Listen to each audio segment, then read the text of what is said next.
Jueves de Jueces. Contrato de seguro. ¿Qué tal? Buenas noches. Estamos muy contentos de estar de nueva cuenta en esta segunda edición de Jueves de Jueces. Es un esfuerzo conjunto entre la Asociación Justicia y Dignidad para los Interventorías de Justicia de Guanajuato AC y la Barra Mexicana de Abogados. ¿Qué es lo que estamos procurando? Queremos capacitar, queremos que la gente sepa de qué se trata, quiénes son los jueces, cuáles son las materias que atienden. Creemos que la capacitación es la llave para tener una sociedad mejor. Creemos firmemente que una sociedad que esté informada no puede ser manipulada. Entonces, este es un esfuerzo conjunto. ¿Para qué? Para que la ciudadanía entienda la impartición de justicia, entienda cuáles son las funciones que le corresponden a cada una de las partes y conozcamos también a los jueces que trabajan impartiéndonos justicia. En esta ocasión le quiero agradecer especialmente al licenciado Juan Emanuel Jasso Bravo. Muchas gracias por estar aquí con nosotros. Él nos va a compartir su conocimiento acerca del contrato de seguro. Creo que es un tema muy interesante porque de una u otra forma todos tenemos que ver en algún momento con seguros. Todos hemos tenido y tendremos que ver en algún momento con el cobro de un seguro, enfrentar peculiaridades de contratos y pues ahora sí que el licenciado Jasso nos puede compartir aquí directamente cuál es la experiencia que puede tener. Muchas gracias, licenciado, por estar aquí con nosotros. Muchas gracias. Agradezco a la Barra Mexicana y a la Asociación de Jueces la invitación para esta charla en la que tendremos la oportunidad de platicar sobre el contrato de seguro. Como bien lo dice la licenciada Katia, la relevancia para el de la voz del contrato de seguro es trascendente en el día al día de las personas, dado que creo que la mayoría de las personas, y se refleja inclusive en estadísticas de la Comisión para la Protección de los Usuarios de Servicios Financieros, que cada día va aumentando el número de personas que contratan un seguro, que la finalidad de un contrato de seguro es trasladar este riesgo a una institución especializada a través del pago de una prima para que responda por una eventualidad. Entonces, la materia de los contratos de seguro puede ser amplísima, tan amplia como el riesgo que pueda ser identificado para que pueda ser cubierto por una institución de seguros. Yo me desempeño como juez de oralidad mercantil en la ciudad de León, Guanajuato, que tiene competencia en toda la región, en la que corresponden 6 municipios, y actualmente este juzgado nos integramos por 3 jueces, en los cuales estamos laborando constantemente con el tema de contrato de seguro, el cual nos permite conocer, a diferencia de otras regiones, dado que la competencia en esta materia se cita o se le compete a los jueces donde se encuentre el sitio, la delegación de la Conducef.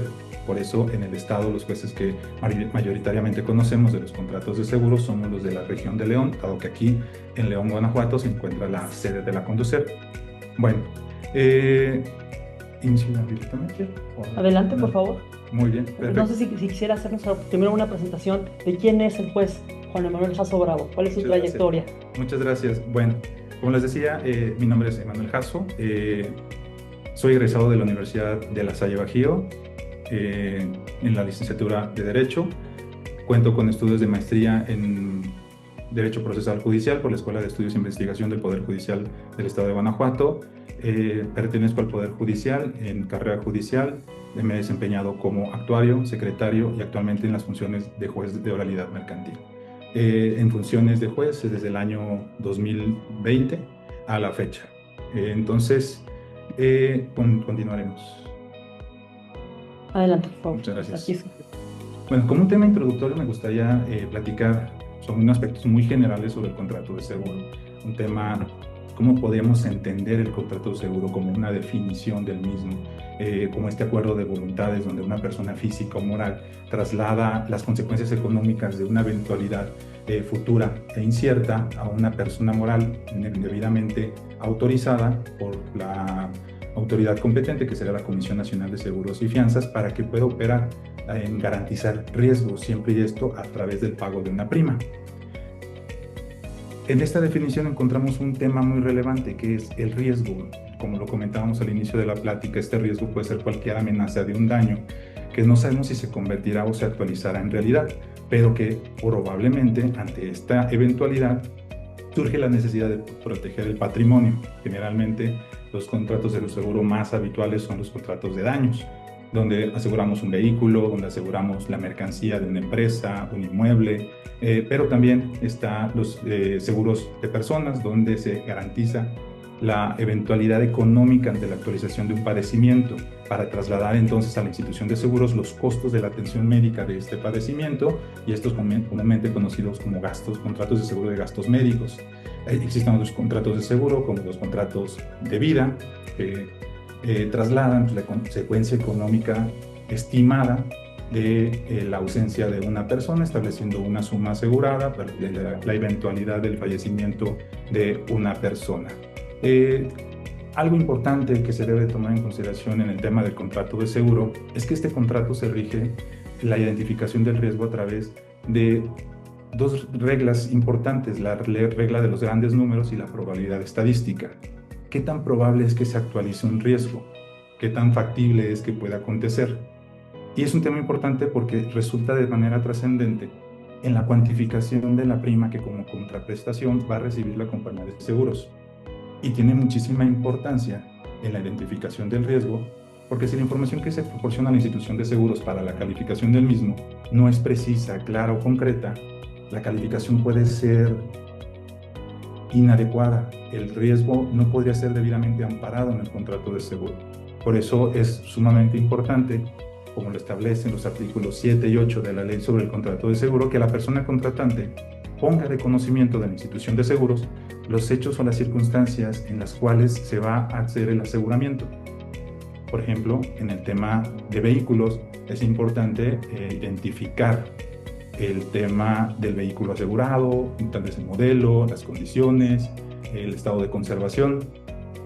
Como por ejemplo, hay una constante controversia en la materia de este tipo de seguros cuando los vehículos son de procedencia extranjera, importados legalmente al país, conocidos como chocolates. Si no se le informa a la institución de seguros que es un vehículo importado, en la reparación del daño, probablemente la aseguradora presentará una inconformidad con la información que le fue proporcionada, porque no es en el ámbito comercial, el valor comercial no es el mismo de un vehículo de procedencia nacional o un importado. Tienden a reducir un valor, tienen un costo inferior, y entonces si las condiciones del producto financiero que se ofertó conforme a la información proporcionada era para un vehículo que tuviera las condiciones de un mercado nacional, el valor que se pagará por ese será el del mercado nacional. Cuando es un vehículo al ser de importación, tendría que tasarse con otras reglas.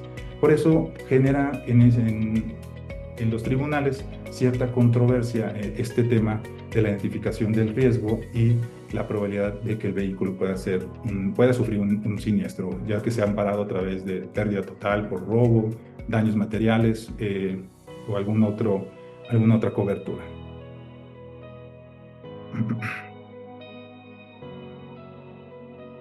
Bueno, es importante identificar que en el contrato de seguro las partes que pueden integrarlo, innegablemente debe existir la institución de seguros como una de las partes contratantes, pero la contraparte en este contrato puede ser tanto un asegurado como un contratante, que no necesariamente deben de ser la misma persona. En la mayoría de las ocasiones así acontece. Quien contrata es quien detenta el interés patrimonial sobre el bien que se va a asegurar. En algunas otras ocasiones no es así. Puedo yo asegurar el vehículo que es de propiedad de mi esposa para que la eventualidad en la pérdida de este vehículo pueda ser cubierto a ella, dado que es importante este tema porque el beneficiario del seguro será quien detente el interés patrimonial sobre el objeto materia del contrato de seguro. También se presenta en los contratos de seguros de gastos médicos cuando una persona contrata una póliza y en ella incluye como asegurado puede ser prácticamente a toda su familia, o los contratos que realizan las empresas para darles este servicio de protección a sus empleados. El contratante muchas veces es una persona moral y en ellas incluyen como asegurados a diversas personas físicas, estableciendo límites en las sumas aseguradas, coberturas, para que entonces se pueda identificar los alcances de este contrato de seguro. Bueno, la plática que se tiene preparada para el día de hoy, lo comentábamos con la licenciada Katia, para el de la voz, me parece que en la actualidad existen algunas circunstancias en el entorno de la salud o la poblacional, que han generado ciertos criterios y sobre todo de ellos uno que me parece a mí relevante en el tema de los contratos de seguros de gastos médicos, en el cual se ha determinado recientemente por la primera sala de la Suprema Corte la posibilidad que puede existir del reclamo de daño moral y daños punitivos cuando se actualice una conducta negligente por parte de la aseguradora que la parte más allá de la responsabilidad contractual y que la lleva a la responsabilidad extracontractual por hecho ilícito, en la cual entonces surgiría la posibilidad de que una persona pueda reclamar no solamente el cumplimiento del contrato de seguro, sino también,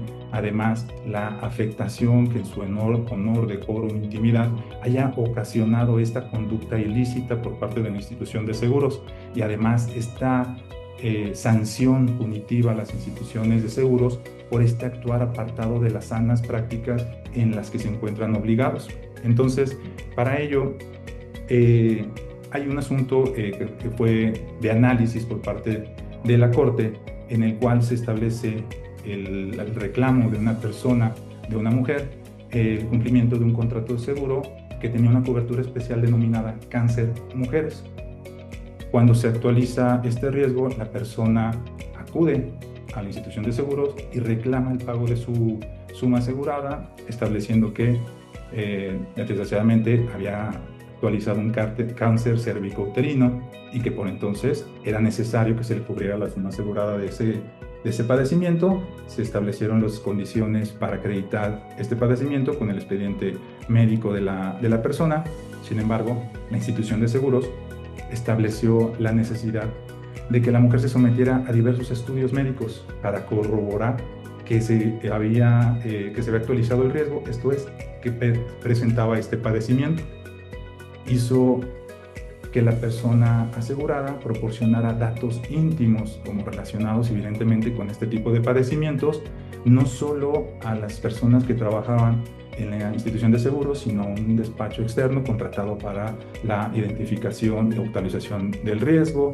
La información fue transmitida además a en el área de la Conducef, cuando se presentó la reclamación, cuando se presentó en el tribunal. Entonces la asegurada se quejaba de esta violación a su intimidad, en la cual se le había hecho de manera innecesaria exhibir esta información de carácter íntimo. ¿Por qué? Porque después vino la respuesta de la asegurada donde le decía que no le iban a pagar, pero que no le iban a pagar porque esa enfermedad se encontraba expresamente excluida en el contrato de seguro en sus condiciones generales. Cuando recordamos, o lo que les comentaba, que había una cobertura específica que se llamaba cáncer mujeres, cuando evidentemente este tipo de cáncer cervicouterino es un padecimiento exclusivo, evidentemente, que pueden sufrir las mujeres. Entonces la hizo pasar por esos estudios, revictimizó a la persona a través de la exposición de información delicada, sensible, para concluir en una respuesta que aún sabiendo el contenido de las condiciones generales iba a ser la misma. Es decir, no se cubre porque las condiciones generales lo excluyen, está expresamente excluido.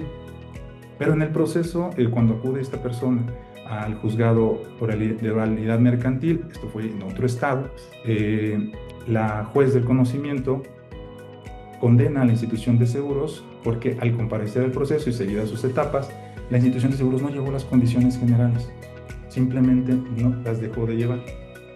Condenan a la institución de seguros al pago de la indemnización, pero les absuelven al pago de los daños punitivos y al pago del daño moral, estableciendo esencialmente que no se actualizaba este daño moral ni estos daños punitivos, no existía un hecho ilícito que los actualizara.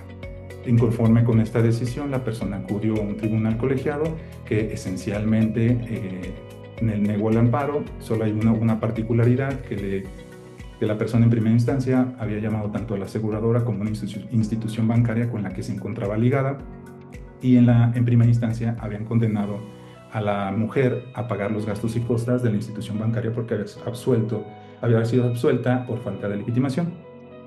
El tribunal colegiado concede el amparo para absolverle del pago de gastos y costas, pero no varía la circunstancia del pago de daño moral ni de daños punitivos.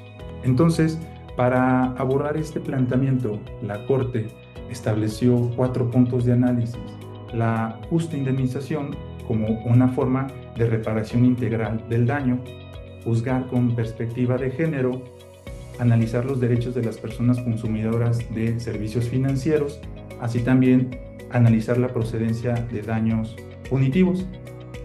En este primer parámetro de análisis que realizó la Corte, nos da un parámetro de lo que se puede entender como una justa reparación, una justa indemnización o la total reparación o una reparación integral. Habla de la rehabilitación, la satisfacción, las condiciones de no repetición del acto y una adecuada indemnización. Consideró entonces la Corte que era importante analizar lo que se identificaba como una justa indemnización o una indemnización integral, y era esencialmente volver las cosas al estado en que se encontraban, el restablecimiento de la situación anterior, y de no ser esto posible, que se otorgara una indemnización.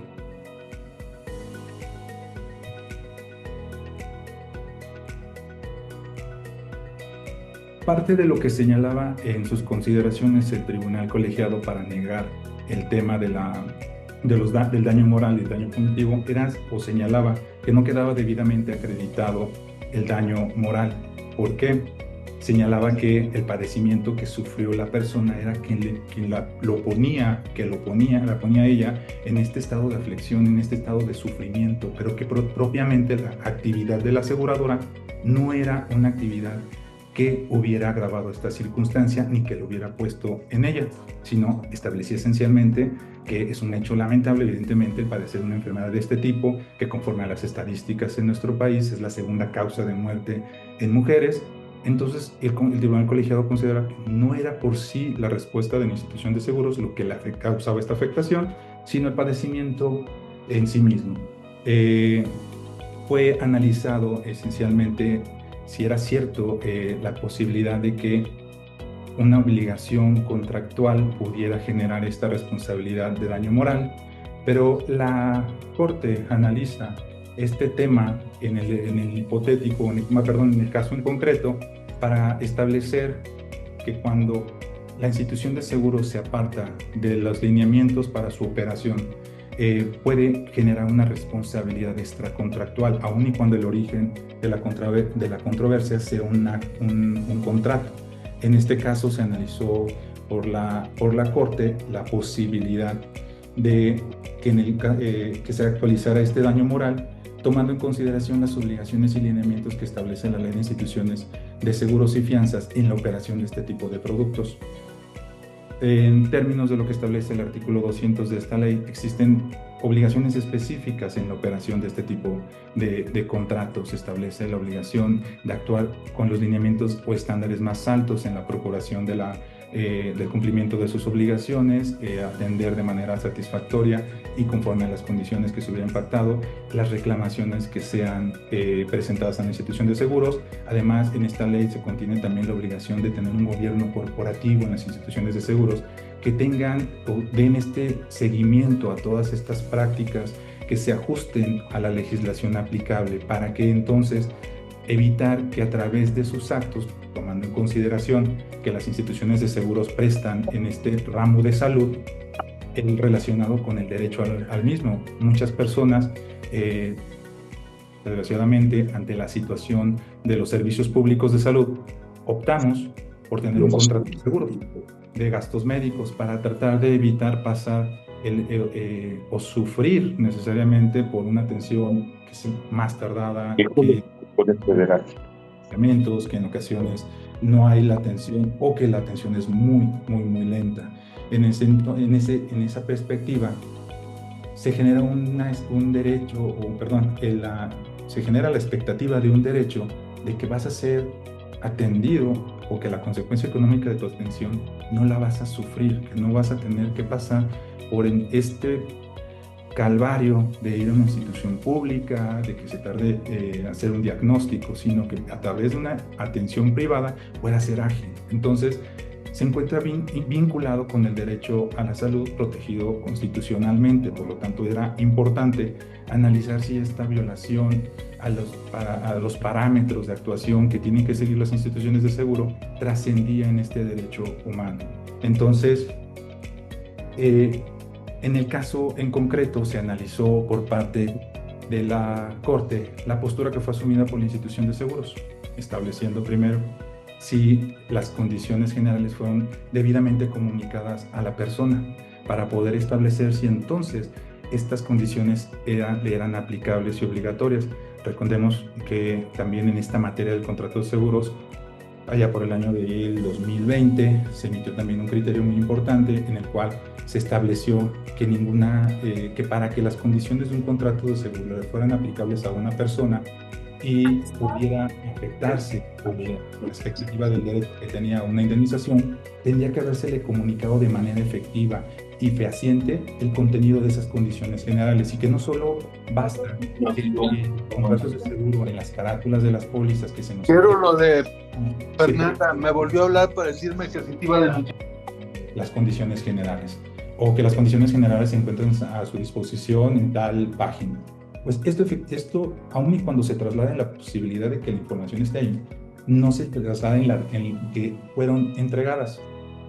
Basta en algunas ocasiones en tratar de identificar quien cuente con uno de estos productos financieros, cuáles son las condiciones de tu póliza si es que no te las entregaron. En la parte final vienen diferentes números de registro si es que las condiciones están registradas, porque conforme al artículo 202 de la Ley de Instituciones de Seguros y Fianzas, es una obligación que la nota técnica y las condiciones estén registradas ante dicha comisión, además de la Comisión para la Protección de Usuarios de Servicios Financieros. Si estas condiciones no están debidamente registradas, no hay este aval por parte de la Comisión Nacional de Seguros y Fianzas, es un incumplimiento o una obligación por parte de la institución de seguros. En el caso que se analizó por la Corte, no existía el registro de estas condiciones. No se había acreditado de forma alguna que hubieran sido entregadas. Y es un tema muy importante porque al día pareciera que más de lo común se presentan casos donde constantemente se acude a reclamar un pago relacionado con un contrato de seguro y el demandante constantemente señala: no me fueron entregadas las condiciones generales, y se te están aplicando cláusulas de exclusión para que la aseguradora se libere de esta obligación. En términos de la ley sobre el contrato de seguro, solo la prueba documental y la confesión son suficientes para acreditar esta obligación de que las condiciones fueron debidamente entregadas. En este criterio, que fue emitido por la Corte en diciembre del 2022, se estableció que no basta esta circunstancia de que queden a su disposición del asegurado en un portal de Internet, sino que efectivamente el asegurado ingresó al portal de Internet, que efectivamente las pudo obtener, para que entonces el contenido de esas condiciones le pueda reparar un perjuicio.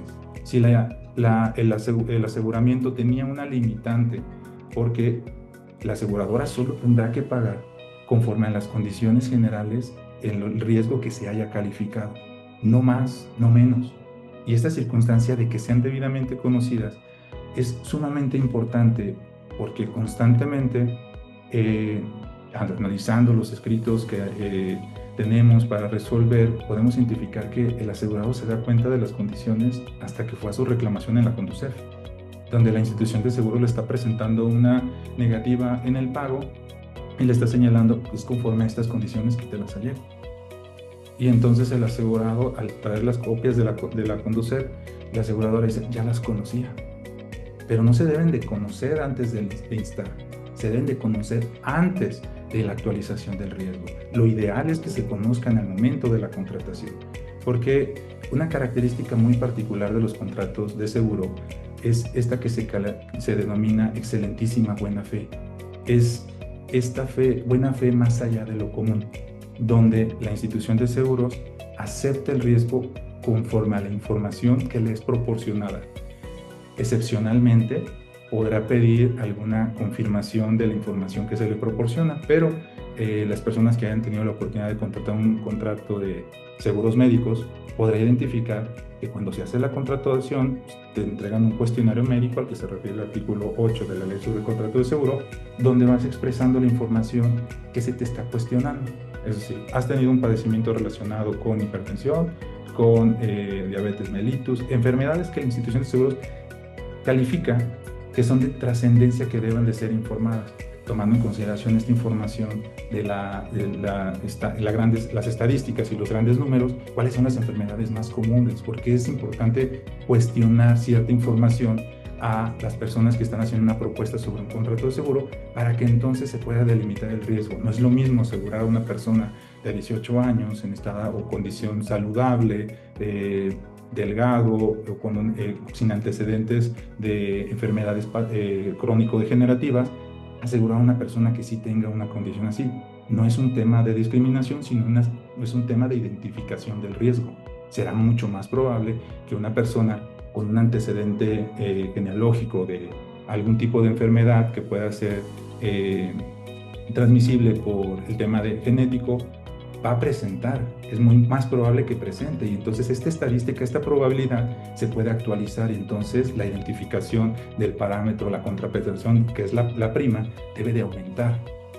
Pero si no se entrega esta información, la institución de seguros está siendo afectada en esta buena fe. ¿Por qué? Califica un riesgo con base en información falsa. De ahí donde surge la posibilidad que las instituciones de seguro puedan declarar rescindido de pleno derecho los contratos cuando haya habido omisiones o inexactas declaraciones. Entonces, cuando hablamos del riesgo, es importante no solo para el que contrata, sino también para la institución de seguros. La buena fe en la que transmitimos esta información nos permitirá en algún momento tener la posibilidad de tener un reclamo mucho más claro, más enfocado a lo que se está amparando en un contrato de seguro. Dar información imprecisa a la institución de seguros necesariamente nos llevará a la identificación inadecuada del riesgo y entonces a una probable o una negativa en el pago del mismo. Porque esta es una obligación a ambas partes, en la que si se vence o se vulnera por parte de una de ellas, da la posibilidad, y sobre todo por el asegurado, da la posibilidad que la institución de seguros pueda rescindir el contrato de seguro. Y en el caso que se analizó por la Corte, tuvo esencial trascendencia porque a esta persona no se le dieron a conocer estas condiciones generales. No estaban registradas en la Comisión Nacional de Seguros y Fianzas. Estas condiciones no habían sido transmitidas ni habían sido registradas, pero con base al contenido de las mismas, se le hizo someterse a estudios clínicos para confirmar una enfermedad que a la postre necesariamente iba a ser declarada improcedente. Entonces, este tema de someter a esta exposición innecesaria a la asegurada fue lo que la Corte calificó como un hecho ilícito, el cual sí da la posibilidad de reclamar entonces daños punitivos y daño moral. Entonces, a partir de esta análisis que realiza la Corte, entendemos que el parámetro para que se pueda actualizar este tipo de reclamos en los contratos de seguros es que haya una actividad que se aleje de las sanas prácticas de las instituciones de seguro. No todos los casos de incumplimiento de un contrato de seguro dan para reclamar este tipo de daños, el punitivo y el moral. Tiene que ser una actividad ilícita por parte de la institución de seguros que se aleje de estas obligaciones contenidas en la ley o que inclusive hayan sido pactadas en el contrato de seguro, que los pactos puedan ser considerados inconstitucionales, porque ya ha habido criterios donde se limitaba en un contrato de seguro la posibilidad de reclamar daño moral en la responsabilidad civil por daños a terceros, donde también la Corte se estableció que esta cláusula era inconstitucional en los contratos donde se incluyera porque atentaba al derecho de una justa indemnización, a la reparación integral del daño. Entonces, posteriormente la Corte abordó el tema trascendente de si se debía de juzgar con perspectiva de género en este tipo de asuntos, tomando en consideración la relación comercial, donde no había una relación más allá del contrato de seguro entre los contendientes, y evidentemente, como creo que es ya conocido, este parámetro para juzgar con perspectiva de género es una obligación que tenemos todos los juzgadores, donde identifiquemos conductas que puedan transgredir o poner en una situación de vulnerabilidad a una mujer, niña o adolescente, donde por estas circunstancias históricas, donde generan o desgraciadamente se ha establecido un trato diferenciado a la mujer, se tiene que compensar esta situación para que sea entonces juzgado con perspectiva de género. Y en el caso, cuando era materia mercantil, dio la posibilidad para que la Corte lo analizara con esta perspectiva, porque no bastaba el tema de señalar que eran simplemente obligaciones contractuales.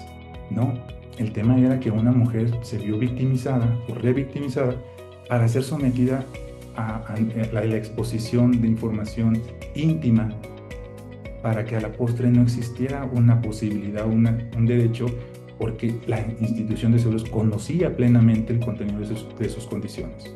Entonces la Corte partió de este análisis contenido para la no discriminación, la igualdad, contenido en el Pacto Internacional de los Derechos Civiles y Políticos, la Convención sobre la Eliminación de todas las formas de discriminación en contra de la mujer, la Convención de Belém do Pará, para entonces establecer que sí es posible en este tipo de casos analizar con perspectiva de género, y que entonces, tomando en consideración la existencia de un hecho ilícito y la posibilidad de que sea analizado con esta perspectiva, procedió entonces a determinar que sí puede haber y actualizarse el daño moral en este tipo de contratos de seguro, porque no escapa solamente, no es solamente la obligación contractual, es este tipo de conductas que se alejan de la licitud a través de incumplimiento de condiciones, de obligaciones contenidas en la ley.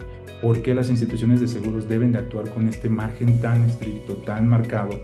Porque están están protegiendo el patrimonio de las personas, la salud de las personas, están protegiendo, porque no solamente el contrato de seguro de gastos médicos es la posibilidad de trasladar el riesgo económico de una enfermedad.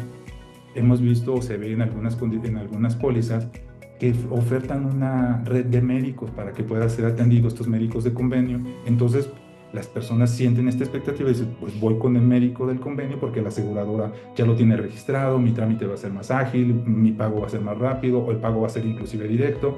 Y entonces se genera esta expectativa de la protección del derecho de la salud, y que haya conductas de mala fe, dolosas, en el cual, conociendo o apartándose de las sanas prácticas, busquen evadir el cumplimiento de sus obligaciones, se consideró un hecho ilícito, para entonces dar la posibilidad al reclamo de daño moral. Algo importante que también fue analizado por la Corte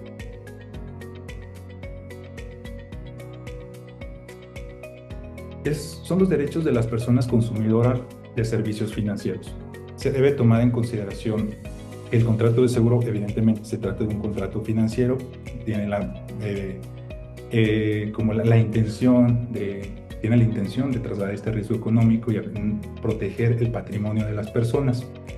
Se analizó el contenido del artículo 28 de la Constitución, donde se establece esta obligación de contrarrestar estas asimetrías en las relaciones contractuales. Evidentemente, una institución de seguros se encuentra estructurada para su operación a través de, como lo había dicho, gobiernos corporativos, áreas específicas, áreas médicas, áreas de riesgo, áreas patrimoniales, donde tienen prácticamente una estructura, por llamarlo de una manera, que en algunos casos es buena esta calificativa, en otros casos no, es una estructura monstruosa, donde tienen todo a su alcance para poder dar el tratamiento y procesar la información que es recibida en las reclamaciones.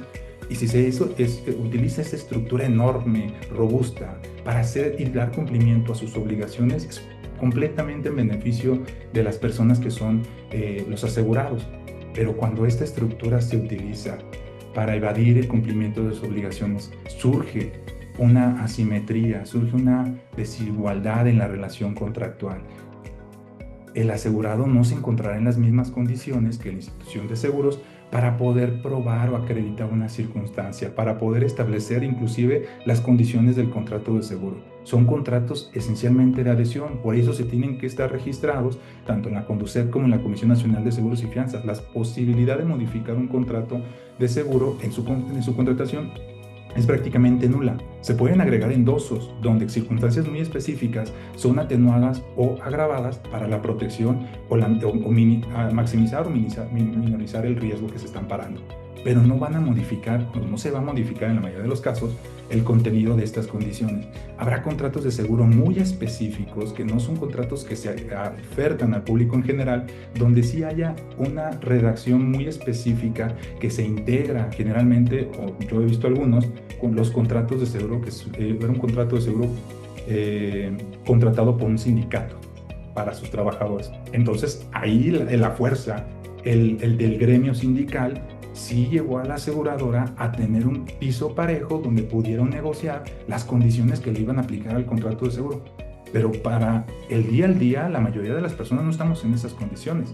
Ese gremio sindical agrupaba a más de 4,000 personas, entonces para una institución de seguros era muy atractivo tener un producto colocado con ese sindicato porque representaba un ingreso financiero muy alto. Pero para la mayoría de las personas nos ajustamos a los términos generales, al producto financiero que se nos ofrezca. Pero también existe esta obligación, como son los expertos en la materia, de que se nos ofrezca el producto financiero más adecuado a nuestras necesidades. ¿Cuántas veces se ha escuchado que se nos ofreció un producto financiero que no correspondía a la necesidad del consumidor? Y es ahí donde se tiene que analizar este parámetro de desigualdad entre el prestador de servicios y el consumidor. Recuerdo un caso muy particular donde una persona que se dedicaba a la renta de maquinaria para la construcción y tenía presencia a todo nivel estatal, contrató un seguro para proteger sus máquinas y se dedicaba a trasladar en estas plataformas las maquinarias para la construcción en todos los municipios del estado donde se la solicitaba. Le entregaron una póliza primer año donde tenía una cobertura que era a nivel nacional. El segundo año el actor señalaba que se le hizo una oferta para reducir la prima, pero el ámbito de aplicación o de protección de esa póliza se redujo solo. Y en un año posterior la gente le redujo a un municipio. Cuando se actualiza el riesgo en otro municipio, la institución de seguros señalaba: no te voy a pagar, está fuera del ámbito de cobertura.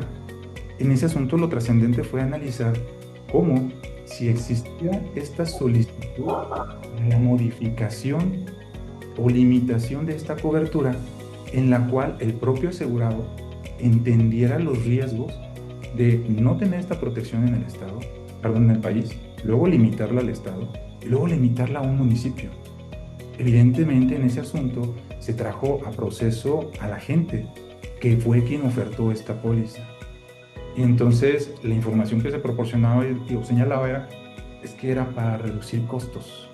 Es que se trataba de que su póliza estaba muy alta, su prima estaba muy alta. Entonces fue reduciendo, pero no pudo ser demostrado que existía este consentimiento por el consumidor del servicio financiero para establecer que él aceptó esta reducción. ¿Cómo fue mutando la relación contractual para limitarlo? ¿Cómo esta relación de asimetría en el conocimiento? Porque la declaración inicial del contrato de seguro, él señalaba que que se dedicaba a la renta de esta maquinaria en todo el estado. La primera póliza fue un servicio financiero adecuado a sus necesidades. Inclusive se puede decir sobrado, porque se le protegía en el país cuando él tenía operaciones en un ámbito estatal. La segunda póliza podría considerarse ajustada a las necesidades. Pero evidentemente el tercer producto financiero era un producto que no se ajustaba a las necesidades, que el agente de seguros debe de pasar por una certificación, debe de pasar por un procedimiento en el cual se validan sus conocimientos, se valida su expertise, se valida la posibilidad que pueda brindar ese servicio y que entonces no puede ofrecer un producto que no sea adecuado a las necesidades de las personas. Puede pasar, y me viene ahora a la mente, el tema del transporte de personas. si no aseguras un camión para el traslado de personas en un ámbito estatal y tiene salidas a nivel nacional, pues evidentemente no está alcanzando esta protección. Se está desvirtualizando, perdiendo esta naturaleza, desnaturalizando el contrato de seguro. No hay una adecuada protección, el riesgo está dejando de ser cubierto o amparado. Entonces, estas son parte de los elementos que tomó en consideración la Corte para establecer cómo puede existir casos tan específicos donde esta asimetría en la relación puede afectar. Entonces, si a un particular, digamos cualquiera de nosotros, no se le entregan las condiciones de un contrato de seguro, ¿por qué necesariamente me tienen que reparar un perjuicio? El que me digan simplemente puedes consultarlas en tal página y no exista la certeza de que pude hacerlo, porque si no se nos da la información técnica suficiente para que podamos corroborar y que inclusive pueda existir una evidencia de que realmente se consultó, no digamos, la obligación de leerlas nos corresponde a nosotros como asegurados, pero la obligación de entregarla le corresponde a la institución de seguros. Entonces, si no está debidamente acreditada esta obligación, ¿por qué? Creo que es evidente el por qué no se entregan las condiciones generales. Son costos de impresión altísimos. Las condiciones no son de 2 hojas. Son condiciones, a veces, las más extensas, yo creo que en 140 páginas, y luego estas que vienen en un tamaño carta, te ponen 4, sí, o sea, de imposible, casi hasta a veces de imposible lectura. Sí, una letrita. Es para minorar costos. Pero si ni en ese formato de difícil lectura que podemos decirle, no se nos entregan, entonces no nos pueden afectar, porque inclusive el asegurado tiene la posibilidad, dentro del plazo de 30 días, si no está conforme con las condiciones del aseguramiento, poder pedir la rectificación. Si las condiciones del aseguramiento se encuentran en las condiciones generales, ¿cómo voy a poder pedir la rectificación de algo que no conozco? Lo único que conozco en la mayoría de los casos son la póliza con su vigencia, sus coberturas, sumas aseguradas, el monto de una prima, deducibles y ya. Entonces, este tema que se va presentando sobre exclusiones muy particulares en los contratos, tanto de seguros, de gastos médicos, en los contratos de daño, tienen que ser debidamente conocidas. Se debe de garantizar que el contratante tenga acceso a la información completa, clara, y que sea analizada, y que pueda ser analizada de forma sencilla. Si no se hace o si se incumple con esta obligación, él no puede repararle un perjuicio al asegurado. Sería prácticamente convalidar que la conducta o el incumplimiento de la aseguradora le va a reparar un beneficio, porque al final de cuentas va a obtener la exclusión de la responsabilidad en el pago de una indemnización porque no entregó las condiciones. Es evidentemente una circunstancia de asimetría que debe ser revisada por todos los juzgadores, y que en este parámetro de protección de los derechos de los consumidores de servicios financieros, los jueces mercantiles, las autoridades jurisdiccionales, tenemos la obligación reforzada de analizar estos estados de disparidad en las relaciones contractuales y establecer las condiciones donde se pueda generar digámoslo así, un piso parejo en relación contractual. Entonces fue parte y algo muy interesante que analizó la Corte para poder establecer que el no entregar unas condiciones, el no tenerlas registradas, el querer aplicarlas cuando no las entregaste, evidentemente confirmaba la existencia de un hecho ilícito. Daba la posibilidad de reclamar daño moral y daños punitivos. Y entonces, bueno, finalmente ya analizó al tema de por qué se debe actualizar un daño punitivo en un contrato de seguro. Recordando la naturaleza de este tipo de condenas, es con una doble finalidad: una efectiva e íntegra reparación y tratar de disuadir a quien incumple a este tipo de conductas, para evitar que en el futuro se puedan presentar o se puedan ampliar este tipo de conductas. Porque es importante que existan este tipo de condenas, porque no solo la reparación, porque la reparación integral del daño no solo implica el cumplimiento de las obligaciones contractuales, no solamente implicaría el reparar en las afectaciones personales que se hayan realizado, sino además una sanción que se puede considerar ejemplar, en la cual dé la satisfacción a el justiciable que fue lo correcto su actuar, el cumplir de manera cabal con sus obligaciones en un contrato, el de ajustarse a la legalidad, y que su contrario, al actuar de manera ilícita, de mala fe, apartándose de sanas prácticas, debe ser sancionado. Más allá de cumplir con sus obligaciones, reparar el daño moral que hubiera realizado, debe haber una pena ejemplificativa. Debe haber este parámetro de sanción que le lleve a pensar a quien toma estas decisiones, o este gobierno corporativo que debe haber en las instituciones de seguro, de cómo tenemos que evitar que el personal de las instituciones actúe de una manera ilegal, que afecte a sus asegurados, que como estas conductas que a veces, desgraciadamente, no es un tema generalizado, pero sí se presentan. Me ha tocado escuchar asuntos donde el demandante o el asegurado señala: es que la gente de seguro todo el tiempo me estaba cuestionando ciertas cosas, es que me pedía esta información y es que me confundía, me llevaba a decirle algo que iba a actualizar a la postre una exclusión. Como desgraciadamente a veces los agentes, los ajustadores en un riesgo, quien lleva el ajuste, no actúa con esta obligación de atender al consumidor. Creo que quien haya tenido lamentablemente un hecho de tránsito, pareciera que su ajustador no es su ajustador.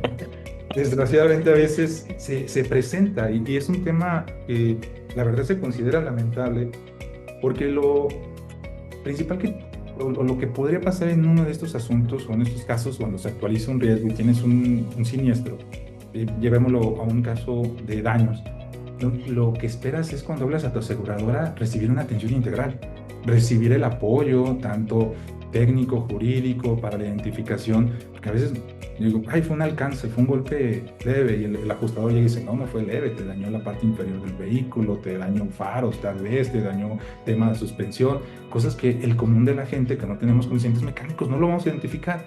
Entonces esperamos a ese ajustador que sea nuestro ajustador, que sea quien nos va a brindar el apoyo ante esta eventualidad.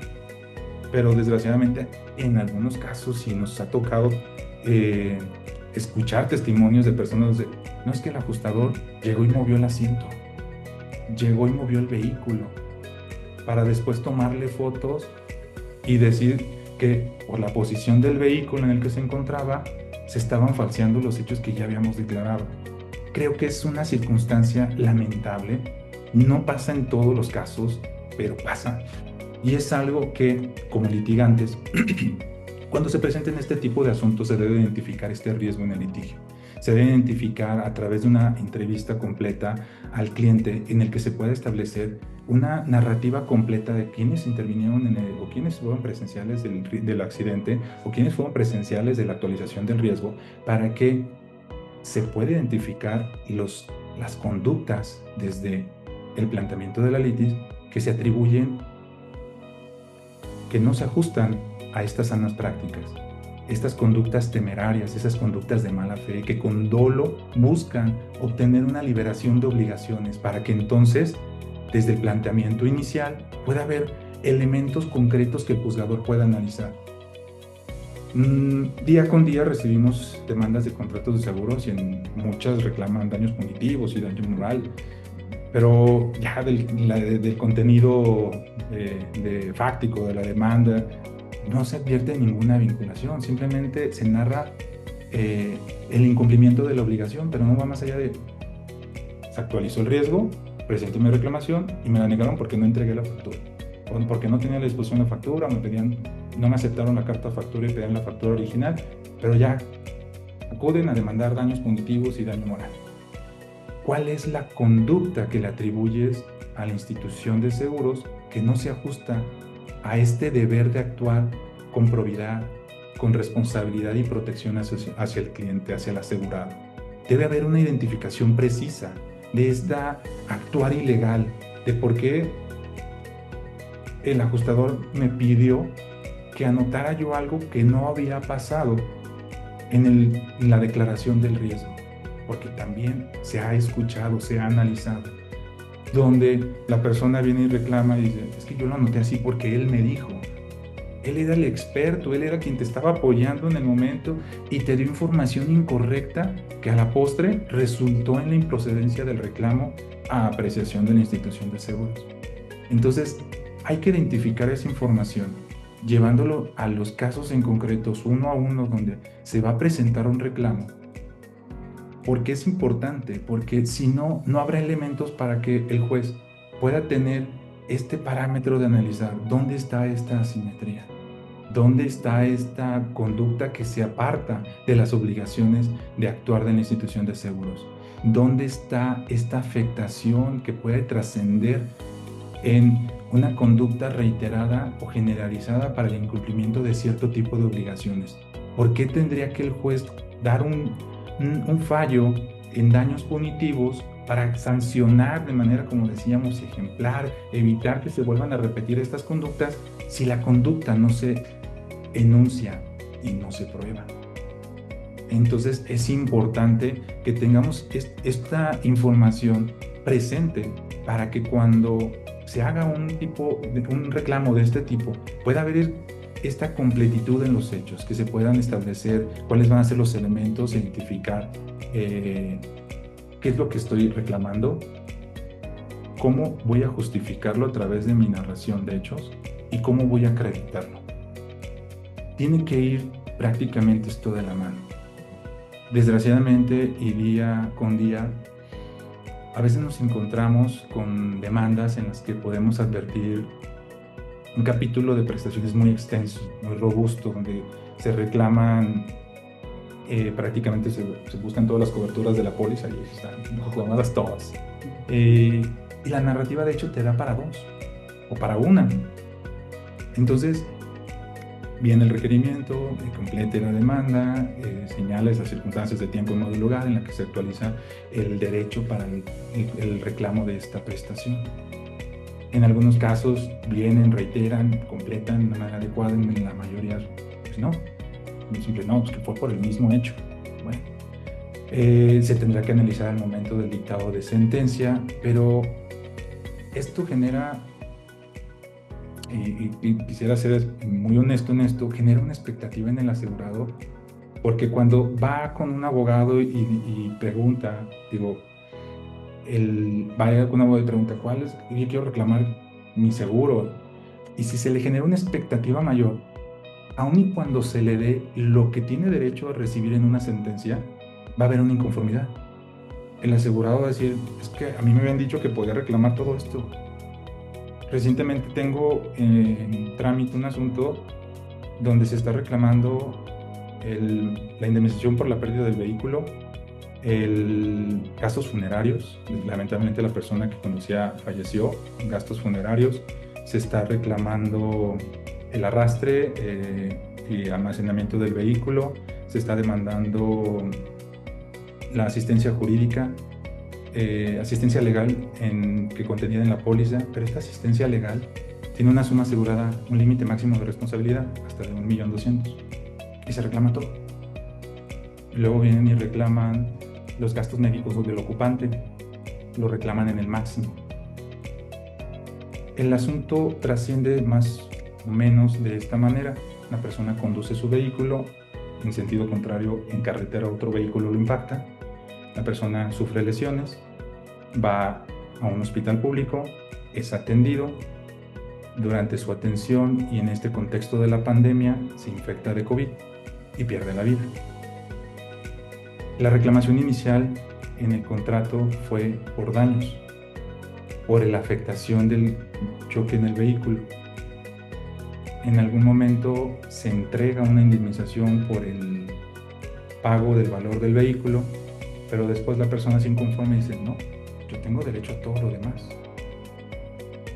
Debemos recordar que conforme al artículo 1 de la Ley sobre el Contrato del Seguro, el contrato nunca puede tener un fin lucrativo. El contrato de seguro tiene un fin resarcitorio. si no, ¿por qué decíamos en este concepto del contrato de seguro que es trasladar el riesgo económico de una eventualidad, de la actualización de una eventualidad incierta? Porque debe haber una afectación, es indemnizatorio. Pero si yo recibo atención médica en un hospital público, yo no pagué por ella. Aun y cuando lleve para valoración una prueba en la que un médico legista diga que, según los estándares o las reglas que se siguen para el pago de seguro, de servicios médicos, cuando una persona no es afiliada, se cobran en tal porcentaje. Pero si no erogaste una cantidad, ¿por qué tendrías derecho a reclamarla? Porque si no gastaste en servicios jurídicos ante la omisión de la institución de seguros en prestártelos, ¿por qué tendrías derecho a reclamarlos? Ahí, si tú tienes una protección de servicios legales en un contrato de seguro, la obligación de la institución de seguros es que te preste a través de profesionales en la materia la atención para el siniestro, en estos casos, la recuperación del vehículo, la identificación del responsable, el avance en la carpeta de investigación, la reparación del daño. Y se puede alegar, y porque realmente es lo que se alega, que la persona que se asignó para la atención nunca atendió. Pero este incumplimiento del contenido del contrato lleva una responsabilidad a la institución de seguros, pero no lleva la posibilidad de reclamar una cantidad que no erogaste. Entonces es un tema muy particular que cuando hablamos del tema del riesgo, que teníamos que identificar cuál es el riesgo que se está trasladando, porque evidentemente la actualización de un daño, de la pérdida de la vida de una persona, de una enfermedad, va a generar estos gastos, detrimento de nuestro patrimonio, y si no se garantiza de manera adecuada, pues no se va a cubrir. Pero si se garantiza y no se actualiza, no se tiene por qué cubrir. Entonces, esta parte va de la mano en el tema de la identificación del riesgo, la actualización del mismo y la responsabilidad de la institución de los seguros de pagarla. Pero si llevamos reclamos en los que generemos una expectativa incierta y no corroborada con algún soporte del contrato o con un soporte de que haya actualizado el derecho para recibirlo, aun y cuando en la resolución se pueda dar una condena favorable, pero no en todas en las prestaciones, va a generar inconformidad, va a generar este sentimiento de que la justicia no está sirviendo, que la justicia no me está reparando, no está satisfaciendo mi afectación, cuando esa afectación tal vez no existía, cuando esa afectación puede haber otra afectación muy clara, muy marcada en la omisión de cumplir con obligaciones de asistencia jurídica, pero eso no genera la expectativa inmediata de recibir una suma asegurada de una cantidad que no erogaste. Entonces, ¿por qué lo relaciono ahora? Por esta naturaleza de los daños punitivos. ¿Por qué se busca que en estas condenas sean pues sí, elevadas, ejemplares? Porque se busca en este primer aspecto que el afectado, la víctima, sienta que no solo se le reparó, sienta que la conducta de quien incumple fue sancionada y esa sanción trascendió en su beneficio. Esa condena por el actuar indebido está recibiendo él un resarcimiento, y entonces sí hay una justicia, una reparación integral, no solo en el aspecto contractual, daños morales y daños punitivos, y genera esa satisfacción de que la justicia sirve, de que la justicia funciona. De que la justicia funcione.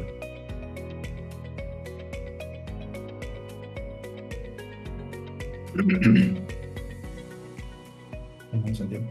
Vamos bien. Sí. Todavía tenemos datos. Muy bien. Entonces, es para mí importante, creo que como lo habíamos comentado,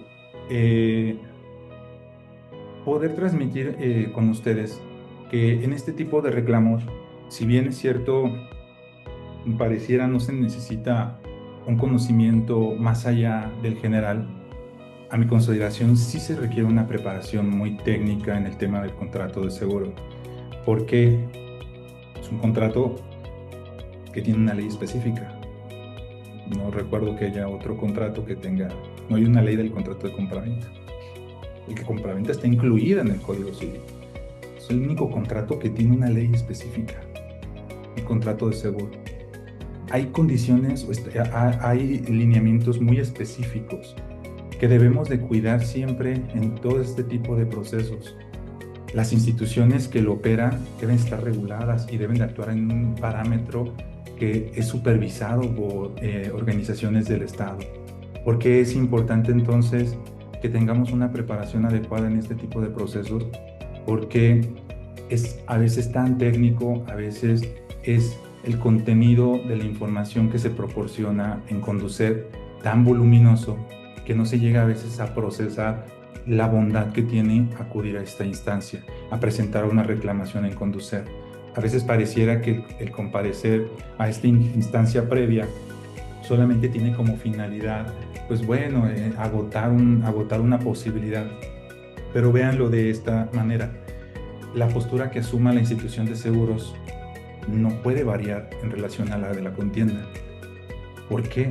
Porque debe haber un pronunciamiento de la institución de seguros en cuanto a la procedencia e improcedencia del reclamo. Es una obligación, es un deber poder establecer la determinación sobre el reclamo, porque inclusive tiene la institución de seguros esta facultad que regula el artículo 69 de poder solicitar al asegurado sus beneficiarios la totalidad de la información relacionada, y esto debe ser analizado de una manera muy precisa, con la actualización del riesgo y las consecuencias del mismo.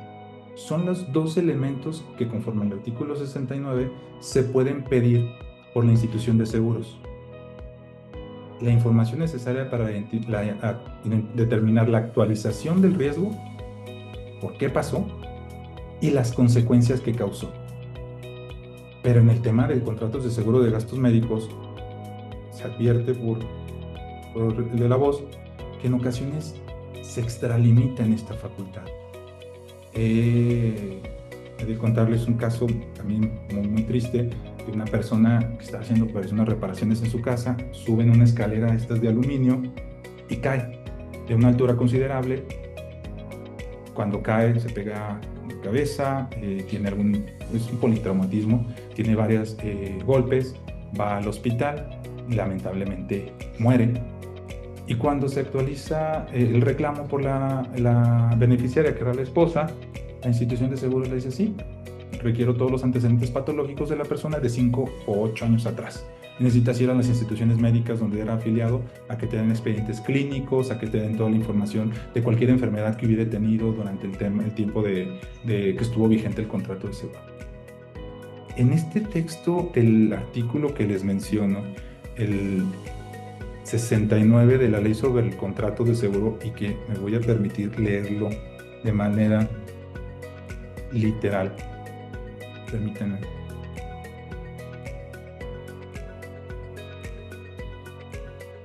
La empresa aseguradora tendrá el derecho de exigir del asegurado o beneficiario toda clase de informes sobre los hechos relacionados con el siniestro y por los cuales puedan determinarse las circunstancias de su realización y las consecuencias del mismo.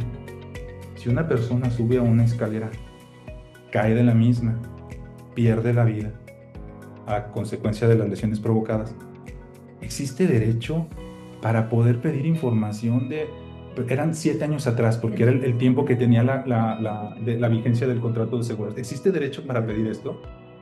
Hay un tema que había en algún momento en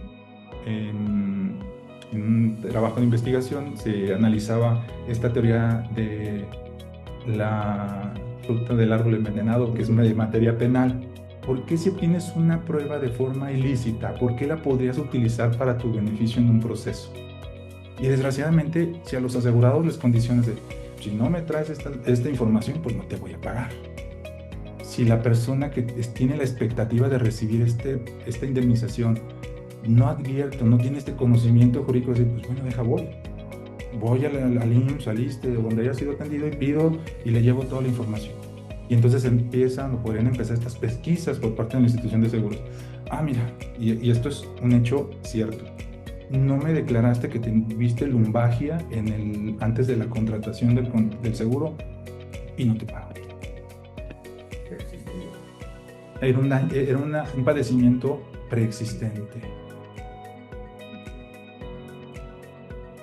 Es una circunstancia, yo lo analicé, hasta ahora lo he analizado en 2 sentencias, donde establecí en ellas, 3, y también voy a reconocer la tercera. En dos de ellas establecí esta circunstancia donde la institución de seguro se excedió, extralimitó esta facultad y que esta prueba no podría generarle un beneficio en el proceso porque estaría prevaleciéndose de esta actividad ilícita que en exceso de las facultades que le concede la ley obtuvo información que no se encontraba ni relacionada con el siniestro ni las circunstancias en las que se realizó ni las consecuencias del mismo.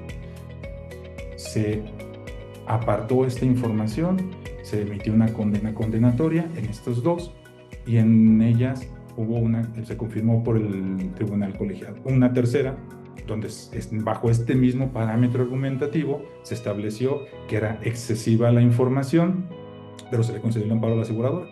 El argumento varió muchísimo en establecer una proporcionalidad que no establecí como juzgador la proporción de considerar excesivo, que si tenía derecho a exigir, ¿por qué consideraba que era excesivo? Porque aún y cuando se establecieron las narrativas en la actualización del riesgo, las consecuencias del mismo y que la información que señalé no se encontraba vinculada con ello, ¿por qué consideré que era excesiva?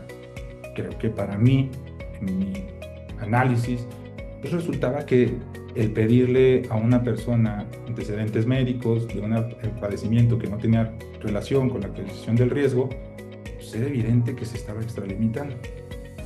Y bueno, lamentablemente este asunto pues no se mantuvo la condena en la que se había emitido por parte del de la voz, se tuvo que cambiar, se dio cumplimiento al amparo, pero no se comparte.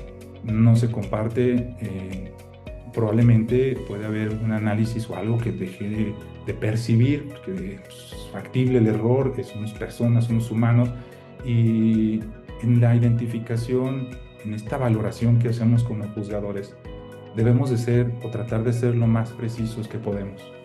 No somos perfectos, somos personas, podemos fallar, pero creo que como juzgadores, y es algo que siento y comparto con la mayoría de los juzgadores que estamos en el estado de Guanajuato, buscamos siempre hacerlo de una manera convencida, de una manera de que una vez haber analizado la totalidad de las actuaciones en el proceso, hacer un análisis concentrado, metódico del proceso, poder resolver.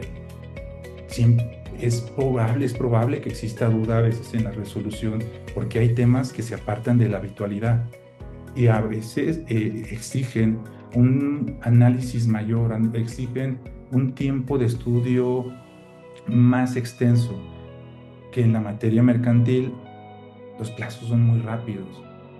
Tenemos la obligación, dice el código, de emitir la sentencia en forma inmediata. Es inmediata, o sea, es complicado, es a veces hasta imposible. Una audiencia de juicio que nos dure 4 o 5 horas, terminarla del desarrollo de las pruebas, recibir alegatos y no se vayan que les voy a dictar sentencia, es imposible.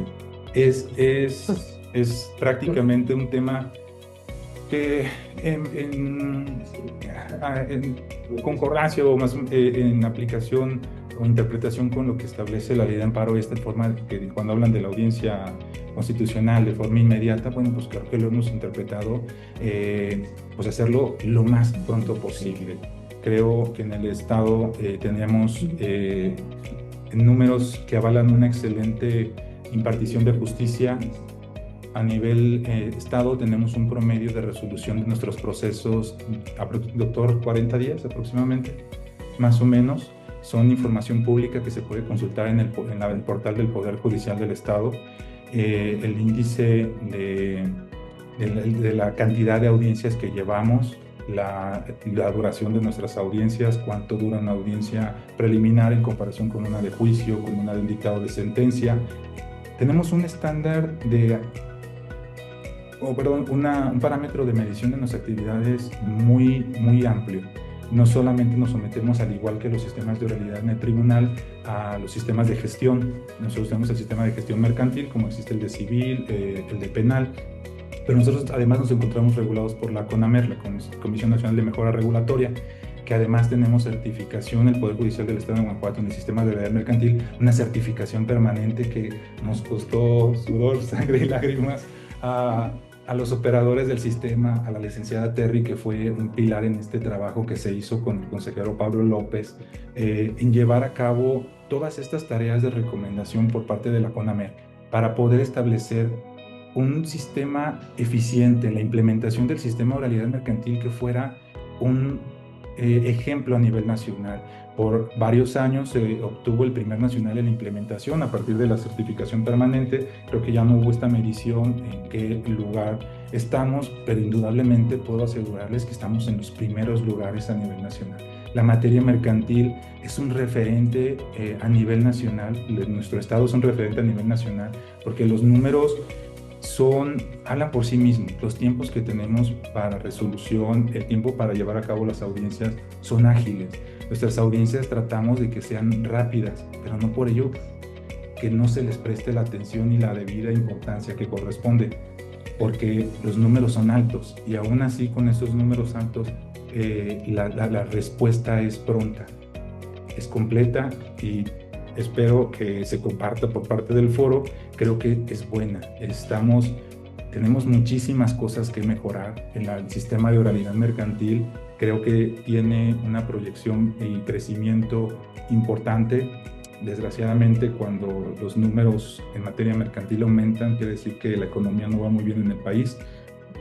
Los créditos avanzan, fue un síntoma muy claro post-pandemia. Todo la limitante que hubo en el pago de créditos, primero la limitante en el ejercicio de ciertas actividades, que se suspendieron actividades, que comercios pararon por meses, que se suspendieron escuelas, instituciones. Eso detuvo la economía y fueron meses complicados donde muchas instituciones bancarias asumieron propuestas muy importantes en aplazar el cumplimiento de obligaciones, otorgar prórrogas. Y no obstante, y de manera lamentable, muchos comercios no pudieron salir adelante. Hubo de forma lamentable circunstancias que llevaron a aumentar el número de demandas de créditos de la pequeña y mediana empresa. Se dispararon entre el año del 2021, 22 y 23. Ahora está bajando un poco, pero la economía, la materia mercantil va de mano de la economía. Si la economía no va muy bien, pues bueno, el trabajo que tendremos será muchísimo, pero no por eso es que no quiera tener trabajo. Pero espero que la economía vaya muy bien, porque se nota mucho. El sector del cuero calzado en el estado, o en la ciudad sobre todo, se vio aumentado enorme en los números de demandas en este sector. Como había incumplimientos reiterados de proveedores post pandemia, que fueron saliendo muchos avante. Hicimos una labor muy pues compleja, una labor pues de mucho tiempo en buscar convenios, en tratar de priorizar en términos de la 17 constitucional la solución del conflicto a través de un medio de solución sobre los formalismos. Nosotros, el de la voz como juez, a veces veíamos la posibilidad de que existiera un convenio, dábamos tiempo, de este receso que tomamos para la etapa de conciliación, donde el juez actúa como mediador o conciliador. Estuvimos buscando en la mayoría de los casos cómo componer, cómo encuadrar estos conflictos para que las personas integraran la solución, ver cómo las capacidades de una persona, a veces suspender audiencias para que nos decían, pues voy a ir a ver una garantía a ver si me conviene. Pues está bien, vayan, aquí hacemos un receso y cuando regresen, si regresan todavía pues antes de las 5, pues aquí retomamos la audiencia y volvemos a abrirla y llevábamos a cabo los convenios. ¿Por qué? Porque fue importante para la economía, porque fue importante para que varias empresas pudieran seguir operando. Como a veces el tema de la conciliación, que se deja de lado muchas veces, da la posibilidad de que en el ámbito comercial puedan seguir traficando.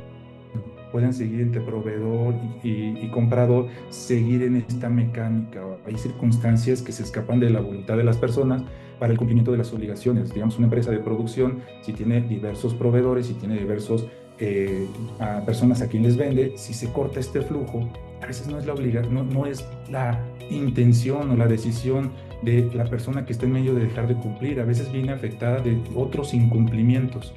Entonces, buscamos en la mayoría de estos casos cómo se podría ayudar, cómo se podría buscar una solución de los conflictos, y fue lo que hicimos. La realidad es que la materia es para mí sumamente interesante, es apasionante, nos lleva a veces a todos los aspectos de la vida. Si la economía a veces no va bien en la casa, también hay problemas familiares. ¿Cuántas veces hemos visto en materia penal que el robo, el tema económico es importante? Yo siento, a veces lo he compartido a veces con algunos compañeros juzgadores, nos encontramos relacionados, no por ser sistemas especializados estamos completamente ajenos unos de otros. De alguna forma la labor que uno hace se vincula de forma indirecta con la labor que hacemos otros. Entonces, pues bueno, esa es parte de esta plática. No sé si me extendí un poco, pero agradezco muchísimo su atención, agradezco el tiempo que prestaron en estos momentos. Muchas gracias.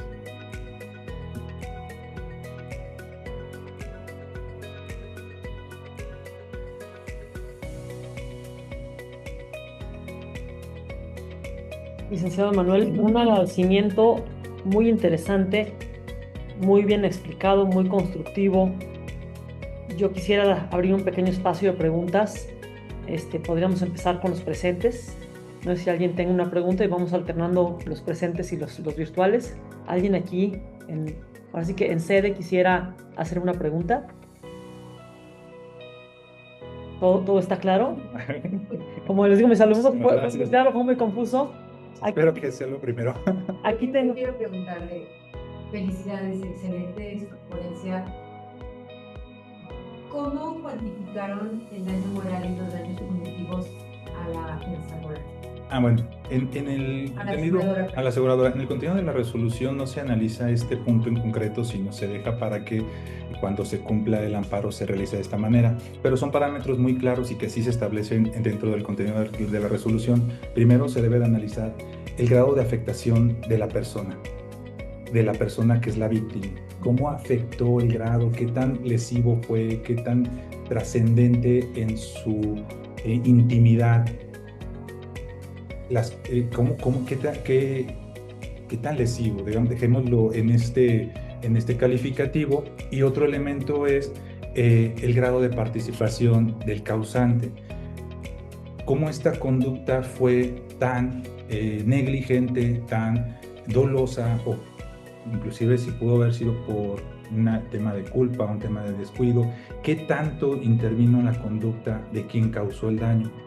Además, se analiza el parámetro económico de la víctima. No se trata de que quien se vea afectado por un actuar ilegal de una institución de seguro se va a enriquecer. Evidentemente no, pero va en esta justa retribución que platicábamos, en esta reparación integral. Oye, si la afectación que yo tuve se encuentra además, y se pueden analizar diversos parámetros. Bueno, mi capacidad económica, cómo trascendió el incumplimiento en consecuencias económicas, cuál es la necesidad y cuáles son los elementos que se tenían que reparar, qué tanto necesitan para volver las cosas al estado en que se encontraban. Este parámetro a veces de la víctima se ve un poquito más limitado porque ¿quién puede calificar? ¿Quién puede decir, vale tanto tu intimidad, vale tanto tu honra, vale tanto?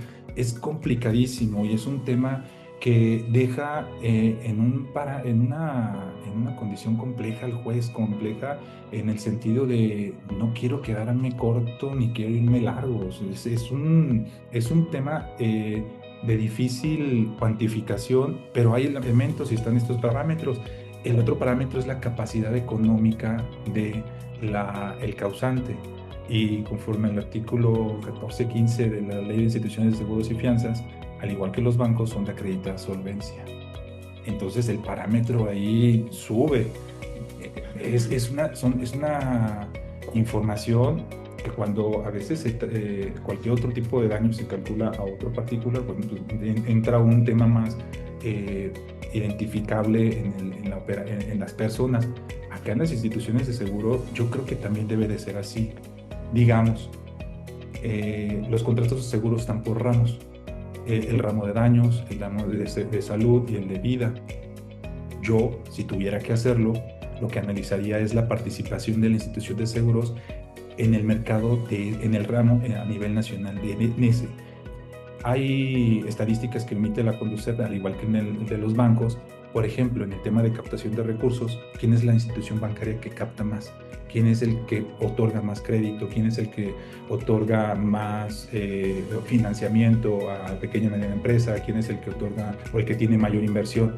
Pues ahí existe lo mismo con las instituciones de seguros. Bueno, la compañía, bueno, vamos a decir nombres. A tiene la mayor participación en el mercado de daños, pero no solo en el de daños, sino en el subramo de vehículos, en el de transporte de carga, en el de inmuebles, en el de almacenaje. Entonces, la compañía B es la que tiene la mayor participación en el gasto de seguros, gasto de seguros médicos mayores, porque también hay unos limitados. Entonces, esta empresa tiene, entonces, el grado de participación está calificado también en un tema económico, porque todo esto genera reservas técnicas, genera la obligación de garantizar la posibilidad de dar el cumplimiento. Tomemos en consideración que por eso volvemos al tema de la estadística y los grandes números. ¿Qué tanto le costaría a una institución de seguros cumplirle a todos sus asegurados? Quebraría.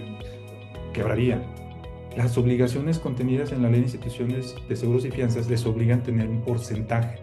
No les quiero mentir, no recuerdo ahorita el porcentaje, si está entre el 35 y 40% de lo que le costaría dar cumplimiento a todas sus obligaciones. Si en algún momento llegaban digamos un número 100 asegurados, vienen y quieren que les pague, tengo que responder cuando menos al 35-40%. ¿Por qué? Porque también estadísticamente es imposible que de un universo de 100 personas, 100 se les actualice un riesgo. La estadística está en ese margen y por eso yo sería parte de lo que analizaría. Bueno, la preponderancia de esta institución en este sector de aseguramiento es alta. Entonces, ante su acreditada solvencia y su alta participación, también el daño punitivo debe ser alto. Pero su participación no fue tanta, o su participación en el sector no es tanta. Entonces, creo que se podría ajustar. Y digamos, y digo ¿por qué? Porque recordemos que tiene como intención evitar conductas futuras. Si a la institución con mayor participación en el sector le aplicas la mayor sanción en daños punitivos, las diversas aseguradoras no creo que lo quieran hacer. No creo que les van a pensar dos veces, y creo que es esta parte donde se trata de disuadir al infractor a que se cometan estas conductas futuras o que cualquier otra persona pueda realizarlas. Muchas gracias.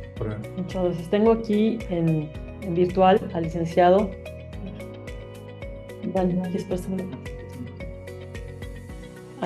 Elías Zenaine, quien nos pregunta: cuando el seguro paga un siniestro, por ejemplo de daños de vehículos, y la reparación del daño no cumple los estándares de calidad, si usaron piezas defectuosas o de mala calidad en materiales y mano de obra, ¿el seguro sigue siendo obligado o solamente el taller que se reparó?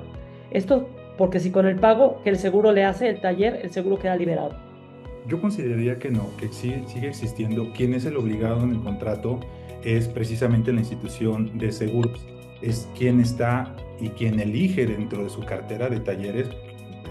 A quien nos haya pasado un accidente en tránsito, te dicen, tu póliza es reciente, pues va a la agencia. Tu vehículo es reciente, pues va a la agencia. Tu vehículo ya pasó ciertos años, bueno, pues tenemos estos talleres, tú elige a cuál vas. Pero la selección que hacemos es una cartera limitada. Yo no podría decir, yo sé que el mejor taller en la ciudad es tal, que sus estándares de cumplimiento son estos, yo lo quiero llevar a este. Eso es una institución de seguros. No, yo tengo mi cartera, mi convenio con quienes lo puedes llevar y a través de ellos yo te voy a reparar el daño. Entonces, el actuar deficiente de piezas de mala calidad, de acabados defectuosos, yo considero que sigue siendo responsabilidad de la institución de seguros y que en una reparación integral debe ser la institución de seguros que dé el cumplimiento y rectifique el trabajo mal ejecutado o no directamente, claro está, pero sí a través, o sea, del mismo taller, de un taller diverso, quien rectifique el trabajo mal ejecutado o que cubra los gastos por la reparación. Digamos, no es lo mismo tener un vehículo de modelo reciente que de un siniestro se te coloquen los faros. Creo que es una de las piezas más caras y nos ha tocado ver un faro a veces original de un vehículo de modelo reciente, 30, 40 mil pesos, a que te coloquen un genérico, que no tienen, que a veces hay vehículos de alta gama que tienen, eso nos pasó en un asunto que analizamos, era un vehículo que tenía unos faros de proyección láser, no sé, y que tenían muy tecnológico, y el faro costaba como 40, 50 mil pesos, y le querían poner un faro genérico. Entonces no es una circunstancia que restituya el vehículo a las condiciones anteriores en las que se encontraba. Entonces este fin indemnizatorio y resarcitorio no se cumple. Entonces yo consideraría para la respuesta del abogado que sí tiene que ser la institución de seguros, porque es la responsable en la reparación. Muchísimas gracias. Gracias, Manuel. Muchas gracias. Ha sido una plática pues, muy enriquecedora. Son temas sensibles para el Estado de Guanajuato. Quería preguntarte algo. En el tema de la reforma judicial, desde la materia que tú manejas y en la cual eres experto, ¿cómo crees que los empresarios de Guanajuato lo estén asimilando? ¿Hay incertidumbre? ¿Hay seguridad jurídica? Esa es una pregunta. Y otra es, ¿cuál crees tú que sea el mayor desafío en temas mercantiles para el 2027, que van a ser las elecciones aquí en Guanajuato? Muy bien. Mira, en relación a la primera, creo que es un tema complejo. Yo, desde mi percepción, sentí cuando nos llegó este tema de la reforma, cuando salimos a las calles, nos acompañamos, que a la mayoría de la sociedad no le interesaba. A la mayoría de la sociedad no lo veía como inmediato, no lo veía como un tema de me va a repercutir el que quiten a los jueces. En el sector empresarial tal vez pueda cambiar un poco. No quiero decir que sea un sector más informado, pero creo que en cierta medida, al contar con mayores recursos, sí tiene una posibilidad de una intervención más ajustada en un proceso, más protegida. Creo que no es lo mismo el que comparezca una persona en el sector empresarial debidamente asesorado a una persona que tal vez no tenga el acceso a un abogado. ¿Cómo podría estar generando incertidumbre en ellos en la medida, bueno, yo no tengo contacto con el sector empresarial, a menos que los veamos ahí en el proceso, y el contacto es en relación al debate? Pero esta impresión creo que nos podría ayudar a transmitir el riesgo, la incertidumbre. Creo que sería el foro de los litigantes, quienes asesoran, quienes ayudan, quienes protegen los intereses de este sector, para que yo creo que sí hay un riesgo, yo creo que sí hay una incertidumbre, porque no es una materia sencilla. Desgraciadamente, a veces se cree que mercantil solo son los pagarés. No, mercantil es una materia compleja. Creo que todas las materias tienen su grado de complejidad y hay materias que cuidan ciertos aspectos que dañan el tejido social, como la materia penal, la materia familiar, pero la materia mercantil también. Yo no me quisiera ver en el escenario donde por un asunto mal resuelto, una empresa con 200 trabajadores cerrara de un día para otro, donde vas a dejar sin trabajo a 200 personas, 200 familias sin un ingreso, por una decisión tomada en un asunto mercantil que no se analizó de manera correcta, que no se tuvo la preparación, la experiencia en esta materia para poder tomar esta decisión. Ahora nosotros en el sector mercantil presentamos ahora algo muy común, que es estar despachando estas retenciones de bienes en instancia prejudicial, lo cual afecta evidentemente sectores empresariales. Una instancia previa, lo cual lo contempla el código y se ha analizado si puede trascender, puede considerarse inconstitucional, y evidentemente se ha resuelto que no lo es. Pero en esta responsabilidad del juez, una medida no se puede despachar así, de manera sencilla, sin analizar el contexto real. Porque a veces porque el código nos pide ciertos requisitos y a veces tenemos que ser tan meticulosos, tan estrictos en poder identificar que se están actualizando estos riesgos, este inminente riesgo de que el acreedor va a quedar en un estado de desprotección porque el deudor se puso en insolvencia, en la que no vendió, grabó sus bienes, que se está ocultando, que los está dilapidando. Entonces debe haber este análisis con cierta experiencia por parte de los juzgadores mercantiles para no simplemente llegar y afectar. En la experiencia creo que a veces te das cuenta de cómo puedes afectar hasta cómo se puede afectar un comercio, cómo se puede afectar a una negociación con una decisión por la trascendencia que tiene la condena. A veces, en ocasiones, se advierte circunstancias que cómo afectó, cómo un proceso pudo, aun y cuando se llegó en todas sus instancias, se respetó el derecho de audiencia, se desahogaron pruebas, cómo evidentemente el incumplimiento trasciende en continuar operando. No quisiera agregarle entonces el factor de que haya habido una mala decisión, porque eso sería complejo. Eso sería, creo que en relación a la primera, y el reto que creo que podríamos tener más complejo para los años venideros es el comercio electrónico, los contratos inteligentes, los smart contracts. Se crearon sociedades de inteligencia financiera. Se están llevando cada vez más operaciones a través de medios electrónicos en la utilización de firma avanzada. Entonces, el entender cómo opera el comercio electrónico, que ya no es este comercio local de mi proveedor de aquí, de la ciudad. Hay operaciones que vienen desde China, como a veces en estos contratos de transporte de mercancías inclusive los contratos de seguro de mercancías, cómo podemos identificar el tráfico de mercancías de todo el mundo a México. Tenemos puertos importantísimos, tenemos aquí el puerto interior, tenemos puertos en todas nuestras costas, que generan el comercio en México es dinámico, es muy, muy alto. Y no tener esta expertise, no tener este conocimiento podría llegar a un reto muy, muy difícil de afrontar. Entonces creo que nuestra obligación es seguir capacitándonos, seguir esforzándonos por la adecuada impartición de justicia en nuestro Estado.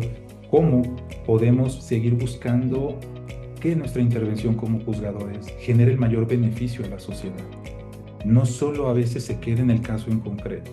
Eso creo que sería nuestro reto como juzgadores, poder advertir cómo podemos cambiar este paradigma de trascender, porque el quedarnos sentados ya en nuestros escritorios, el quedarnos ya en nuestras cuatro paredes, esta concepción que teníamos del juez y que creo que fue reprochada por la sociedad, yo no conozco a mis juzgadores, creo que lo tenemos que cambiar.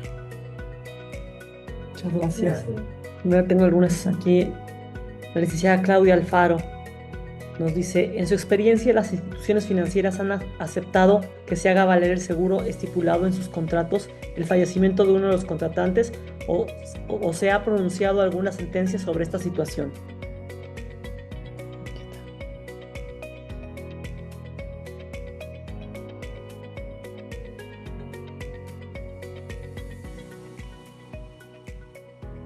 Sí, yo tengo varias sentencias donde se reclamaba la suma asegurada por el fallecimiento de persona determinada.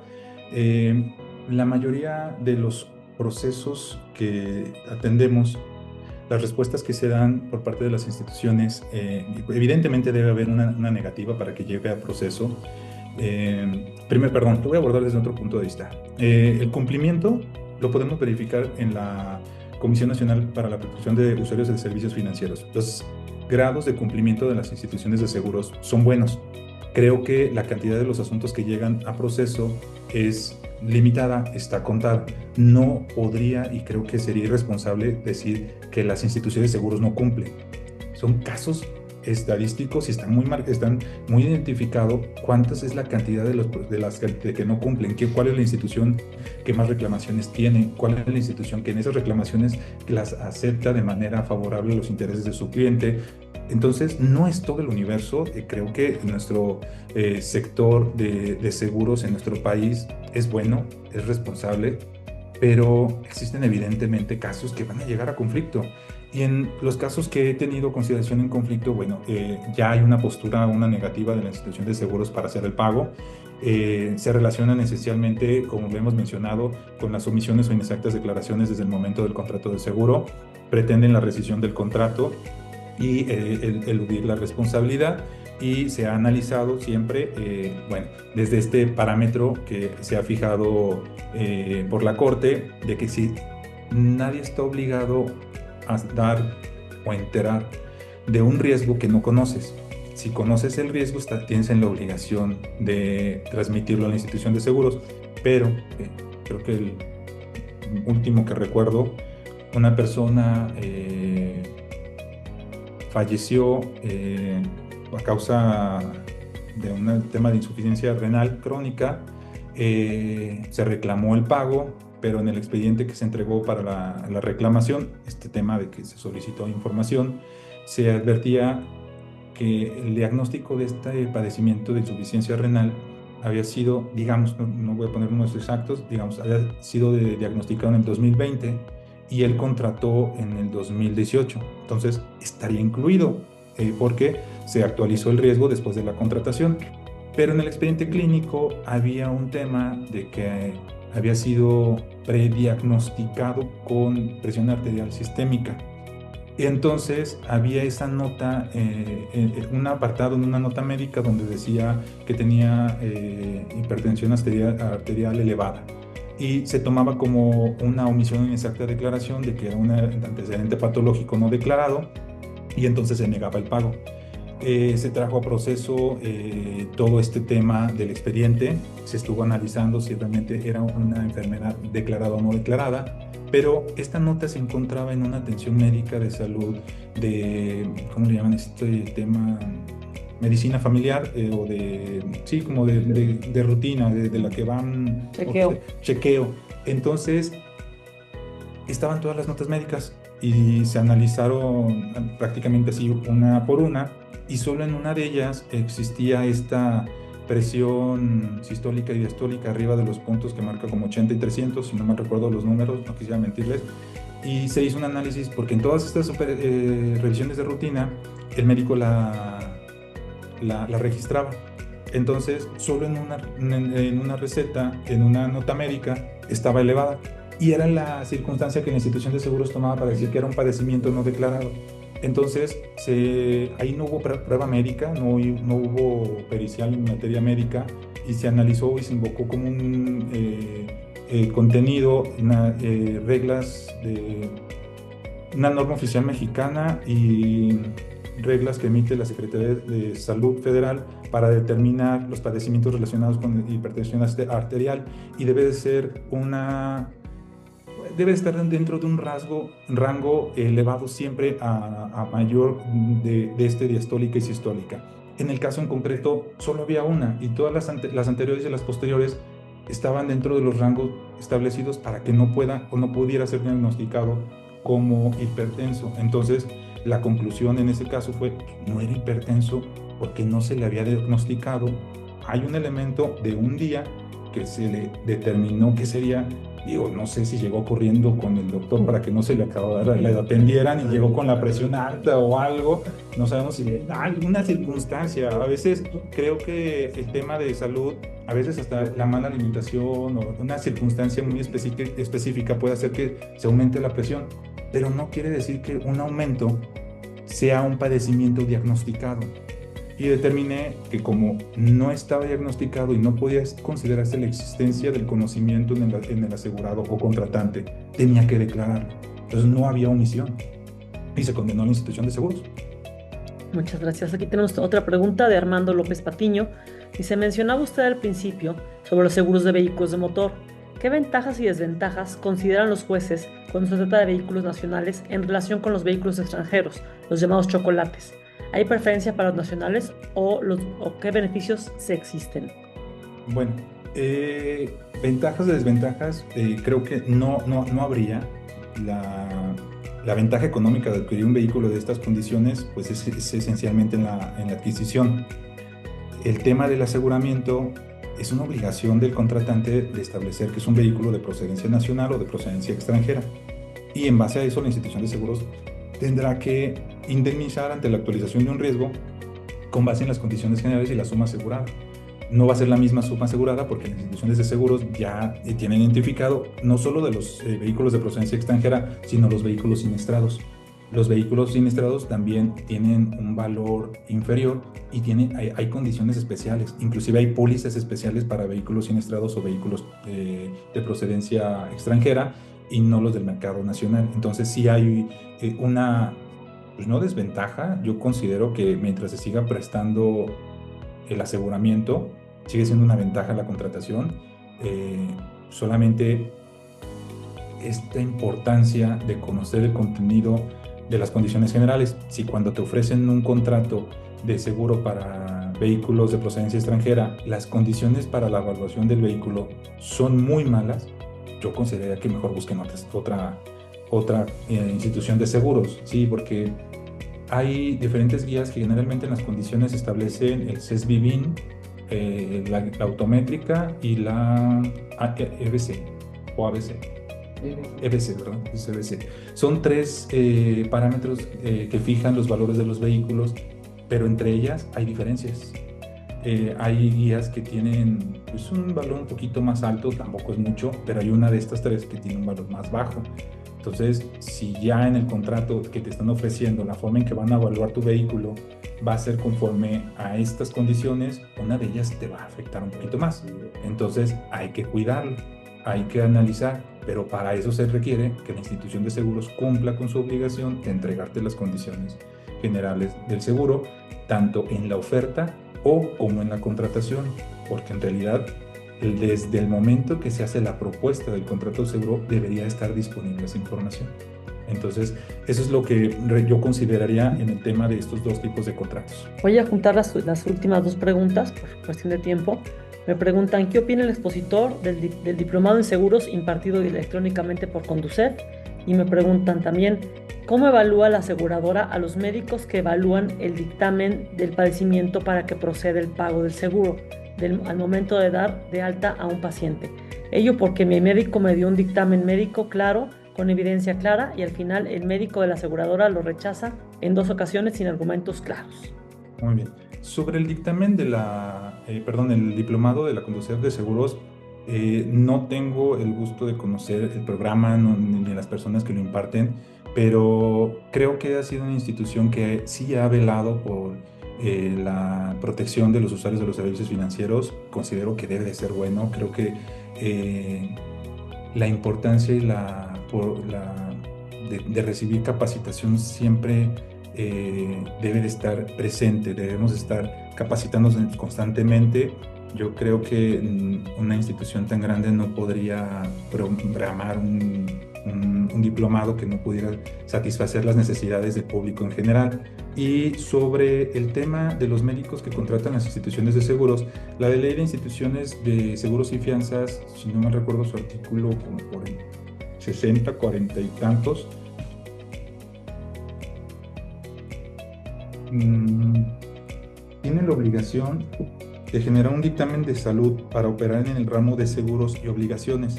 así está denominado dictamen de salud para operar en el ramo de seguros y obligaciones. Ahí precisamente está la identificación de los requisitos que deben de tener los médicos que van a trabajar con las instituciones de seguros para que tengan lineamientos en su operación. No pueden simplemente decir o decidir sin apartarse de estos lineamientos. Las instituciones de seguros para operar en este ramo de seguros de gastos médicos o de salud tienen que aprobar este dictamen. Este dictamen tiene lineamientos extensos.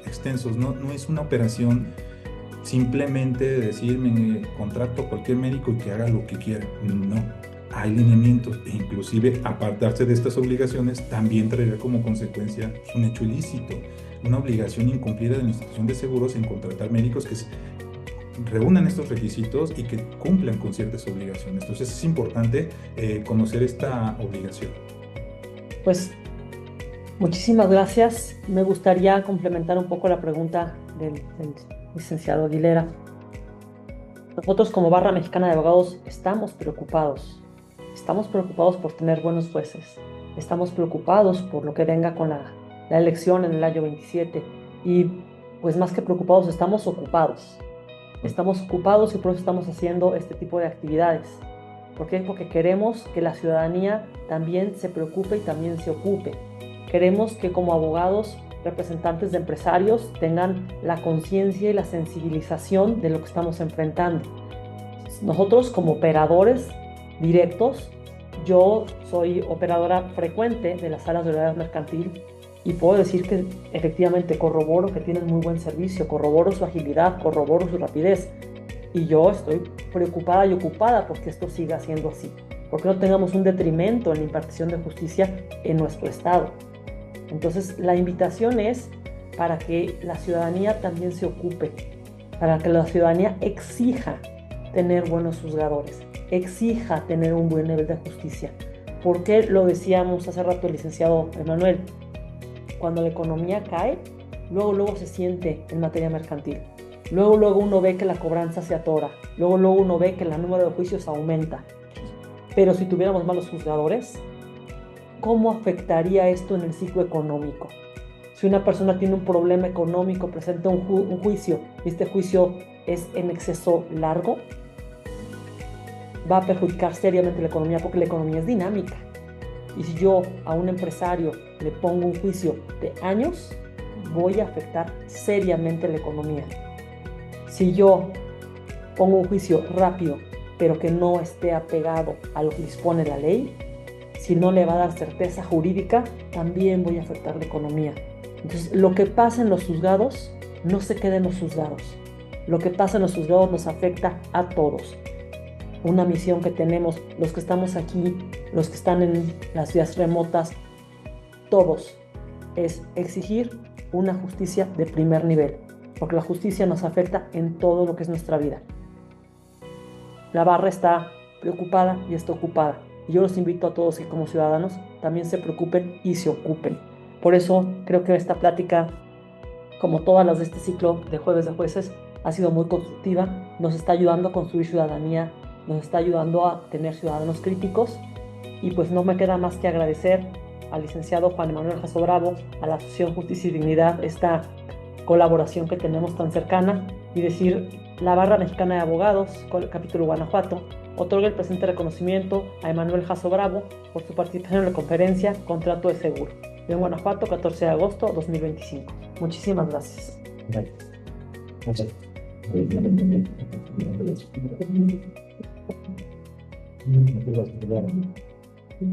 Muchas gracias a todos por su participación. Buenas noches.